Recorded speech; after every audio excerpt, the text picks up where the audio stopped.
Dubai పాకిస్తాన్కి అతిపెద్ద shock ఇచ్చింది. సౌదీ అరేబియా అభ్యర్థన మీద చూడడానికి ఆయుధాలు పంపడానికి పాకిస్తాన్ నిరాకరించింది.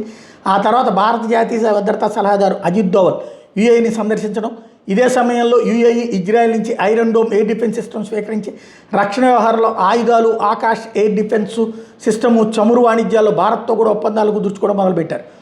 ఆ తర్వాత ఇప్పుడు యుఏఈ పాకిస్తాన్ మీద అప్పు తిరిగి చెల్లించాలని ఒత్తిడి పెంచింది. ఈ పరిణామాల తర్వాత యుఏఈలో పాకిస్తాన్ మీద కఠిన చర్యలు ప్రారంభమైనాయి. ఈ సంఘటన పరస్పరం సంబంధాలు ఉన్నాయా లేదంటే చెప్పలేం, కానీ ఇప్పుడు అబుదాబిలోని ఎతిహాద్ ఎయిర్వేస్ 15 మంది పాకిస్తానీ ఉద్యోగులను అకస్మాత్తుగా తొలగించింది. వాళ్ళ కేవలం 48 గంటల్లో దేశం విడిచి వెళ్ళిపోవాలని ఆదేశించింది.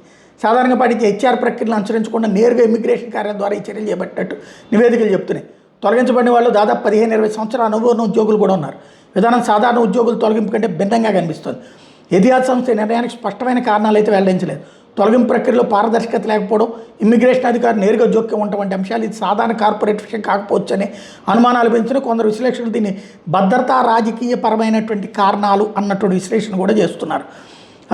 ఇదే సందర్భంలో యుఏఈ పాకిస్తాన్ సంబంధాల మీద కూడా ఇది ప్రభావం చూపెడద్ది. ఆటోమేటిక్గా దుబాయ్ ఇతర ప్రాంతాల్లో పాకిస్తాన్ మీద పర్యవేక్షణ పెరిగిందన్నదే ప్రస్తుతం సమాచారం. సిఐడి బృందాలు నేరుగా జోక్యం చేసుకుంటున్నాయి. రోజుకు దాదాపు 100 మందిని దేశం విడిచి పంపుతున్నారనే వార్తలు కూడా వినిపిస్తున్నాయి. అక్కడ నివసిస్తున్న పాకిస్తానీలు భయంతో బహిరంగంగా మాట్లాడలేని పరిస్థితి వచ్చింది. ఒక పక్కన శాంతి అంటూ ఇంకో పక్కన అటు ఇరాన్కి సహాయం చేస్తూ ఇటు పక్క గల్ఫ్ దేశాల దగ్గర అప్పులు తీసుకుంటూ పాకిస్తాన్ ఈ సంక్షోభంలో నమ్మకం లేని ప్రమాదపు ఆట ఆడుతున్నటువంటి నేపథ్యంలో గల్ఫ్ దేశాలు ఇక పాకిస్తాన్ని పక్కన పెడతాయా అన్నటువంటి అంశం చర్చకు వస్తుంది. మరోవైపు యుఏఈ తాజాగా పాకిస్తాన్ పాస్పోర్ట్ కలిగిన వాళ్ళకి వీసాలు ఇవ్వడం ఆపేసింది.